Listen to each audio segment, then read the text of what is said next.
आज आपण इथे आहे ना, नारळी पौर्णिमा विशेष 2 प्रकारचे नारळी भात कसे बनवायचे ते पाहणार आहोत.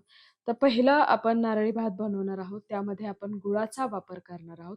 अतिशय सुंदर बनतो आणि दुसरा जो नारळी भात बनवणार आहोत ना, त्यामध्ये साखरेचा वापर करून आपण नारळी भात बनवणार आहोत. दोन्ही प्रकार अतिशय सोपे आहेत आणि ना चवीला खूप सुंदर लागतात. नारळी भात हा एक पारंपरिक पदार्थ आहे. महाराष्ट्रामध्ये नारळी पौर्णिमेला विशेषतः कोकणात नारळी भात बनवला जातो. आणि आता हल्ली आहे ना, हा नारळी भात सगळीकडेच आवडीने खाल्ला जातो. खूप सुंदर रेसिपी आहे, तर तुम्ही नक्की ट्राय करा. कारण अगदी झटपट कमीत कमी वेळामध्ये आहे ना, 2 हे चविष्ट नारळी भात कसे बनवायचे, ते आपण आजच्या एपिसोडमध्ये पाहणार आहोत. त्यामुळे वेळ न घालवता आपणही रेसिपीला सुरुवात करणार आहोत. पण त्याआधी तुम्ही माझ्या चॅनलला सबस्क्राईब केलं नसेल, तर प्लीज सबस्क्राईब करा आणि बेल आयकॉनलाही क्लिक करा. नमस्कार, कृष्णाज रेसिपी मराठीमध्ये तुम्हा सर्वांचं मनःपूर्वक स्वागत आहे. आणि आज आपण इथे बनवणार आहोत 2 प्रकारचे नारळी भात. तर सुरुवातीला आपण गुळाचा वापर करून नारळी भात कसा बनवायचा ते पाहणार आहोत. त्यासाठी ना इथे मी 1 वाटी तांदळाचा भात शिजवून घेतलेला आहे. यामध्ये मीठ घालून हा भात शिजवून घ्यायचा. 2-3 वेळा तांदूळ स्वच्छ धुवून आहे ना, ह्याचा एक शिट्टी करून घ्यायचं कुकरला. मस्त असं सुटसुटीत मोकळा भात होतो.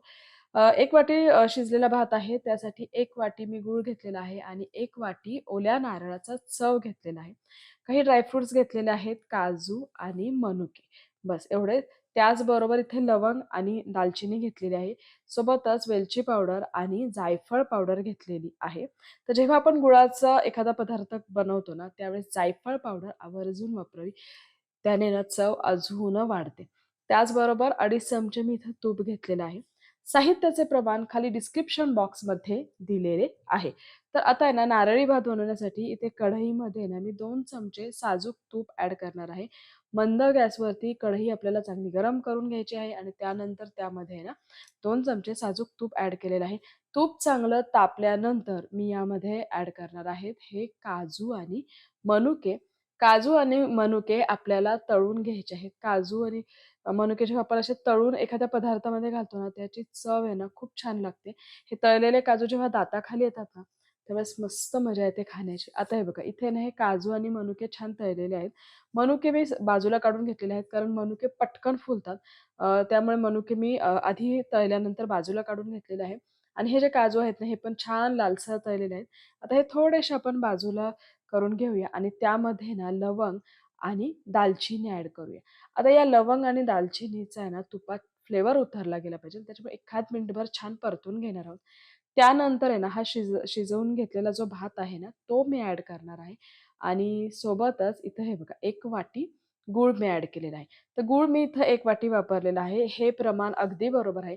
पण जर तुम्हाला भात थोडासा गोड आवडत असेल, तर तुम्ही गुळाचं प्रमाण जास्त टाकलं तरी काही हरकत नाही. तुमच्या आवडीनुसार तुम्ही गुळाचं प्रमाण घ्या. आता आहे ना, त्यातच हे तळलेले मनुकेही मी ॲड केलेले आहेत आणि आता हा गूळ आणि तांदूळ आपल्याला छान मिक्स करून घ्यायचा आहे. तर जसं-जसा गूळ विरघळत जातो, गुळाचं पाणी होईल. हे पाणी आपल्याला संपूर्णपणे आटवून घ्यायचं आहे. त्यामुळे या स्टेजला तुम्ही झाकून ठेवलं तरी चालतं किंवा नाही झाकून ठेवलं, काही हरकत नाही. तांदूळ आपण शिजवूनच घेतलेला आहे. एक 5-1 मिनिटांनी हे बघा, गुळाचं पाणी झालं होतं आणि ते संपूर्णपणे आटलेलं आहे. तुम्ही बघू शकता. कुठेही इथे पाणी राहिलेलं नाही. येस, तर हे असं रेडी झालेलं आहे. आता यात आहे ना, मी हा 1 वाटी नारळाचा चव घालणार आहे. ओल्या नारळाचा चव आपल्याला इथे वापरायचा आहे आणि हा आहे ना, एक 2-3 मिनिटं छान मिक्स करून घ्यायचा आहे. येस, याचं आहे ना मॉइश्चर हलकंसं कमी झालं पाहिजे आणि हे बघा 2-3 मिनिटांनी तुम्ही बघू शकता, छान ह्याचं मॉइश्चर सगळं कमी झालेलं आहे आणि हा जो ओल्या नारळाचा चव होता ना, हा भातामध्ये छान मिक्स झालेला आहे. आता सगळ्यात शेवटी ना, मी इथं वेलची पावडर घालणार आहे. त्याचबरोबर जायफळ पावडरही घालणार आहे आणि हे सगळं छान मिक्स करून घेणार आहे. तर लक्षात ठेवा, जेव्हा तुम्ही गुळाचा एखादा पदार्थ बनवता ना, त्यात आवर्जून जायफळ घाला, म्हणजे आहे ना गुळाच्या पदार्थाची चव अजून वाढते. येस, तर आता हे बघा 2-3 मिनिटं परतून घेतल्यानंतर गॅसची फ्लेम मी ऑफ केलेली आहे आणि आता आपल्या इथं गुळाचा नारळी भात रेडी झालेला आहे.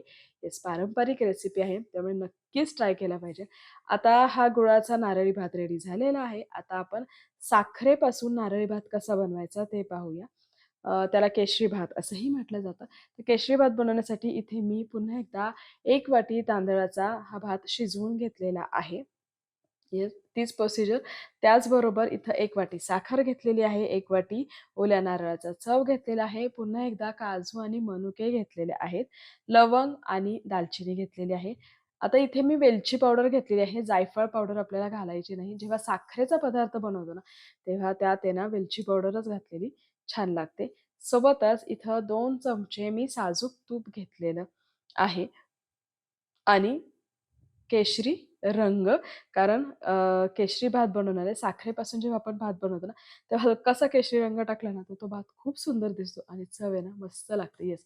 तर आता मी काय करणार आहे, की इथं आहे ना पॅनमध्ये 2 चमचे साजूक तूप घेतलेलं आहे आणि हे तूप आहे ना आपल्याला चांगलं गरम करून घ्यायचे आहे.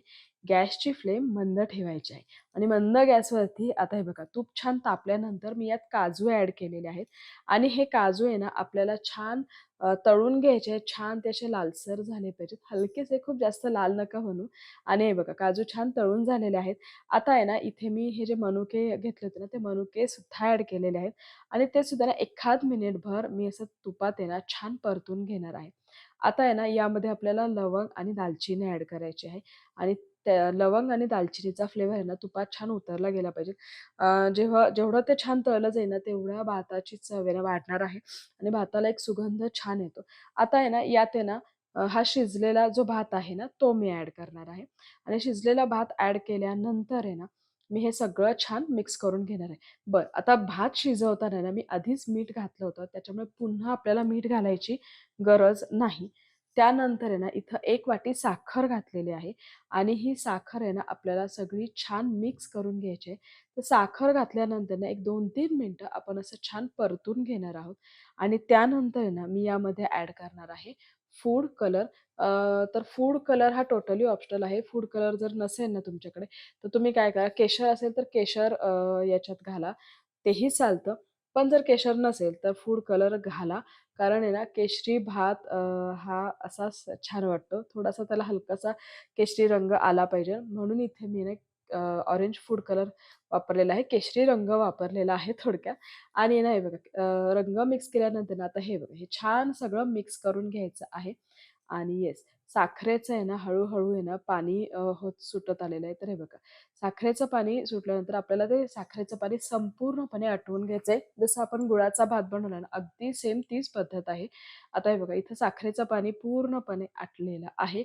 येस, छान मोकळा सुटसुटीत असा हा केशरी भात झालेला आहे. पण सगळ्यात शेवटी मी इथे ॲड करणार आहे ओल्या नारळाचा चव आणि ओल्या नारळाचा चव ॲड केल्यानंतर आहे ना, एक 2-3 मिनिटं पुन्हा एकदा आहे ना, आपण हा हा जो भात आहे ना, हा मंद गॅसवरती छान परतून घेणार आहोत. जसं आपण गुळाचा भात बनवला ना, सेम तशीच पद्धत वापरायची आहे. ओल्या नारळात ॲड केल्यानंतर त्याचं मॉइश्चर हलकंसं कमी झालं पाहिजे. त्यानंतर आहे ना, इथं मी ॲड करणार आहे वेलची पावडर आणि वेलची पावडर सगळ्यात शेवटी आपल्याला ॲड करायची आहे, म्हणजे त्याचा फ्लेवर आहे ना, त्या भाताला छान राहतो.